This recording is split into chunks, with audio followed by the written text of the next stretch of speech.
अदिति, उम्र 8 साल, दिल्ली के प्रभात स्कूल में पढ़ती है। भविष्य को लेकर उसके पास योजनाएं हैं। बड़ी होकर टीचर बनूंगी। अर्चना, उम्र 12 साल, गाजियाबाद के मौजपुर गांव में रहती है। स्कूल जाने का मौका नहीं मिला। भविष्य के बारे में पता नहीं। मैं बड़े होके पता नहीं।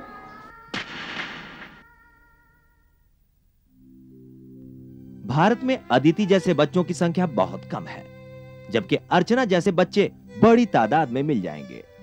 इसकी वजह तो बहुत सी है, मगर खास वजह है बच्चों के प्रति समाज की उपेक्षा। भारत में शारीरिक रूप से कमजोर बच्चों की संख्या लगभग 3 करोड़ है। इसमें 4 से 18 साल तक के बच्चे शामिल हैं। शहरी क्षेत्रों में रहने वाले ऐसे बच्चों को पूरी तरह से न सही मगर शिक्षा के अवसर मिल रहे हैं, लेकिन ग्रामीण क्षेत्र में रहने वाले बच्चों के लिए ऐसी सुविधाएं नाम मात्र को हैं। जो भी डेवलपमेंट हुआ थोड़ा बहुत, अब कहते हैं कि विकलांगता के क्षेत्र में 3000-4000 संस्थाएं कहते हैं कि हमारे देश में काम कर रही हैं, मगर देखने में जो आता है वो ये देखने में आता है कि ज़्यादातर उनमें से संस्थाएं, मैं समझता हूँ शायद 70-80% संस्थाएं आपको दिल्ली, मुंबई, कलकत्ता, मद्रास बड़े शहरों में मिलेंगी। दरअसल शारीरिक रूप से कमजोर तो छोटे छोटे करके हमने ये स्कूल तो बना दिए और जिसको कहते हैं कि कंपार्टमेंटलाइज कर दिया।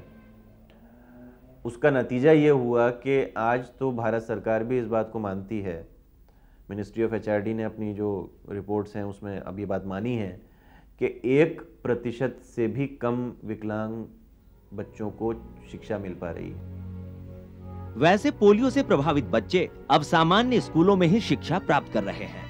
नेत्रहीनों के लिए भी शिक्षा व्यवस्था इतनी सक्षम कर दी गई है कि अवसर मिलने पर उनके लिए उच्च शिक्षा के द्वार भी खुले हैं। पर मूक बधिर बच्चों के लिए एक तो स्कूल कम है और दूसरे उनकी उच्च शिक्षा की कोई व्यवस्था नहीं है। तो हमारा जवाब यही है कि वो बच्चा तो स्पेशल है, तो उसको पढ़ने के लिए स्पेशल अरेंजमेंट करना चाहिए। हिंदुस्तान में क्यों, हर डेवलपिंग कंट्री में ये अरेंजमेंट ही नहीं है। सूचना तकनीक के इस क्रांतिकारी दौर में जहां शिक्षा की पहुंच ज्यादा से ज्यादा लोगों तक करने की मुहिम चल रही है, वहां शारीरिक रूप से कमजोरों की शिक्षा के लिए भी अनुसंधान हो रहे हैं, लेकिन इनका पूरा फायदा अभी नहीं मिल पा रहा है, क्योंकि अभी तक कंप्यूटर की पहुंच आम आदमी तक नहीं हो सकी है। सबसे ज्यादा मुश्किलें हैं मानसिक रूप से कमजोर बच्चों के मामले।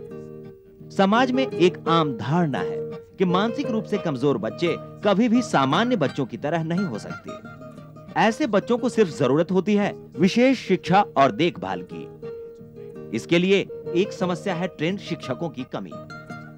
आखिर हर टीचर B.Ed M.Ed करके ही टीचर बनता है।